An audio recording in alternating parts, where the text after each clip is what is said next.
CJ, can you just kind of describe your emotions coming back? Yeah, it's been weird. It's been a weird, few hours just, riding but having shoot around here. First of all, we never have shoot around here.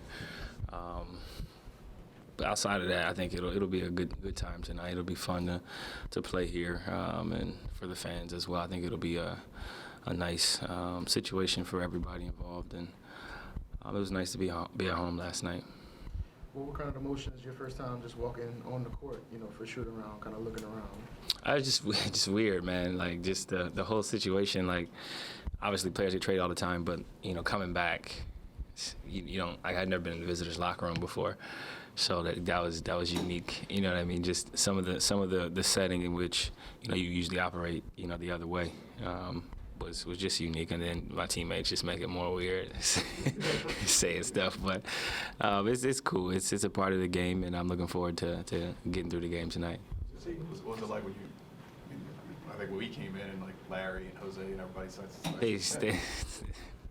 They do that all the time. So this is no different. But I just think it's funny. They're gonna probably enjoy this as much as I will tonight.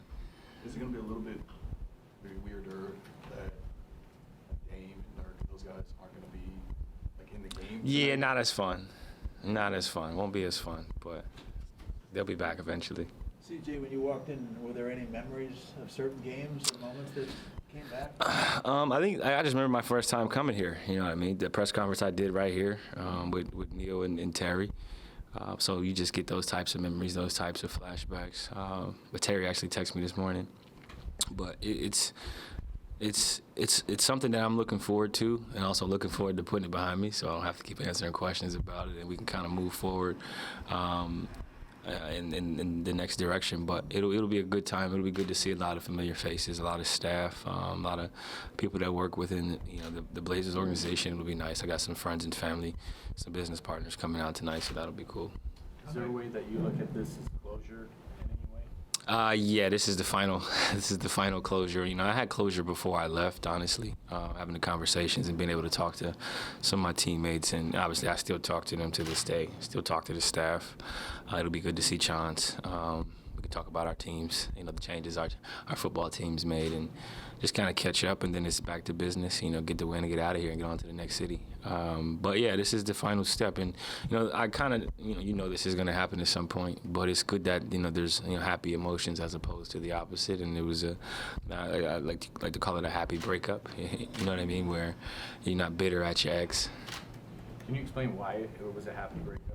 Yeah, I think just the conversations that we had, the openness and the dialogue was really important from a communication standpoint. And then we had these conversations on what it would look like and what it could look like. And obviously, both parties are happy as they move forward. The Blazers are obviously happy and looking to kind of continue to figure out, how to rebuild and how to kind of reshift, around, the current players that are here along with what they brought.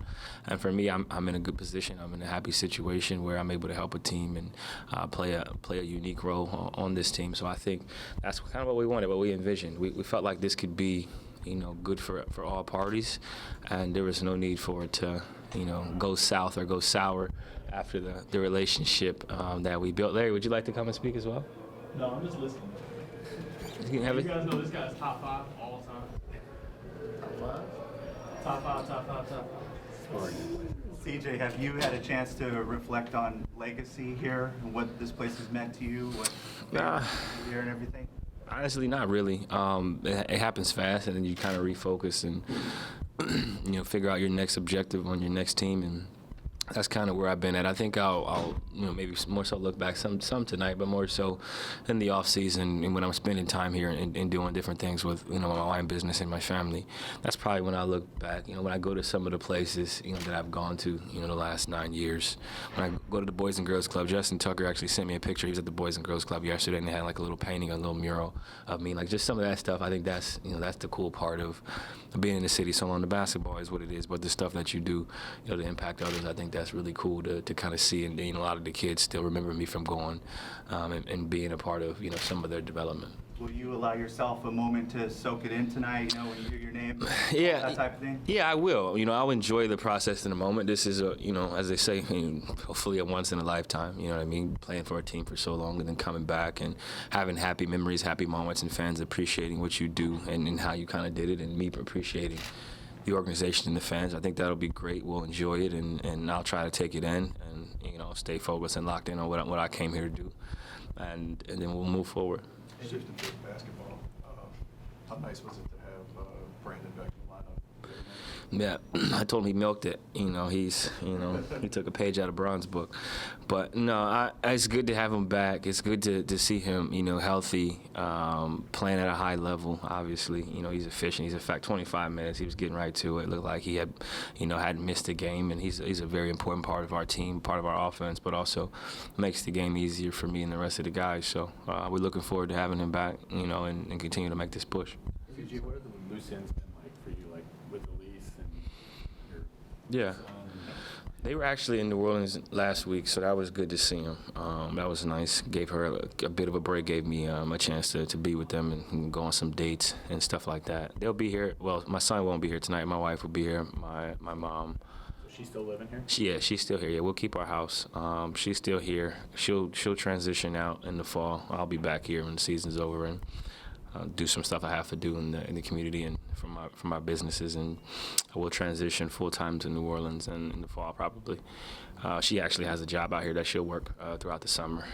They've been great about, you know, allowing her to still be part time and kind of function, which is great for her career. And then we'll transition out. So that's been the hardest part. The basketball is easy, but the hard part is I got a 11-week-old son, and I got to see my dog last night for the first time in like 2 months. So she was excited. How was it sleeping in your bed last night? It was nice. It was nice. It's a shame we had to have shoot around today. You know? How you're putting up career numbers for you? How much are you enjoying the basketball fit? And then looking forward to the future with Zion coming back next season. Yeah, I mean, it's exactly how I thought it would be, which is why that was, you know, a team I had, you know, kind of zeroed in on. They obviously zeroed in on me, and I knew what I was signing up for. I knew what I was going to be asked to do, and I'm doing it. And I think that they've held up their end of the bargain as well. I'm happy to be in this situation. It's 75 degrees every day. I can eat gumbo if I want.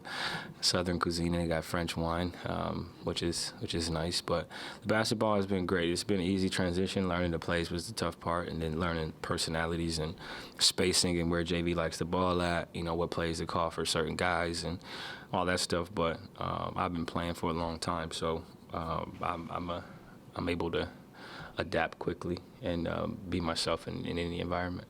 How would you describe the evolution of your relationship with this fan base? You know, you talked about going from being a guy that was on the bench, you know, just trying to earn playing time, and then you became a top 5, like Larry said. Just was it like just kind of being here and having them see your growth throughout the years? Yeah, I mean, they've seen, you know, the best and the worst of me, honestly, from injuries to not playing well to playing well to having some great moments, and they've grown with me. So I'm appreciative of that and thankful. And this organization has been great to me. You know, they were terrific throughout my career with my family, with the transition that we had to make, being patient and then giving me a chance to be the best version of myself. So I'm thankful, and I always will be thankful for that. And obviously, you know, I'm in a new situation now in a new city with new teammates, new environment, and I'm enjoying it. I think the fans are enjoying it and embracing me and my family, and that's what's really important. You know what I mean? The basketball is what it is. You're going to have good nights and bad nights, but it's more about how authentic people can be, how genuine they can be, and how consistent they are, and what they say and what they do. And I think I'm in a situation now where, like I said, you know, when you show love, you get it back tenfold, and that's how it's been for me.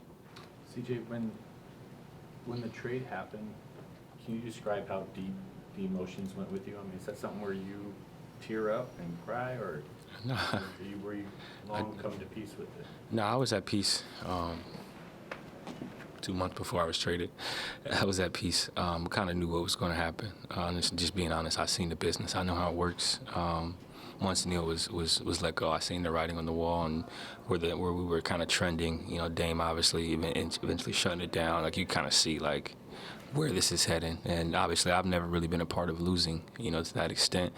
And that would have been really tough for me to kind of go through that type of season. So we kind of felt like, you know, we were shifting towards, either I'm going to probably get shut down or I'm going to be leaving. And obviously the latter ended up happening, but I was prepared. It was just more so the planning part. Like, trade gets finalized, I knew. Actually, my phone was on Do Not Disturb, and I was feeding my son. And my agent's calling me at like 6:30. He's like, "What are you doing?" I was like, "I'm just feeding my son." He's like, "All right, it's done." And I was like, "All right, cool." Like, I've already told my mom and dad. Like, they already knew. They were aware.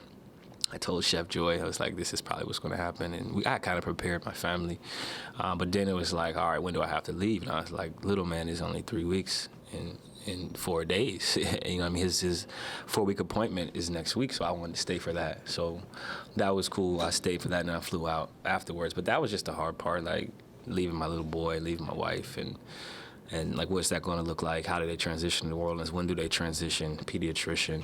Those are things you don't think about, right? Like the human element of a trade. It's like, oh, he's getting traded. He gets paid millions of dollars. He'll be all right. And it's like, he will be all right. But, like, he still has to figure out some things for his family and his lifestyle.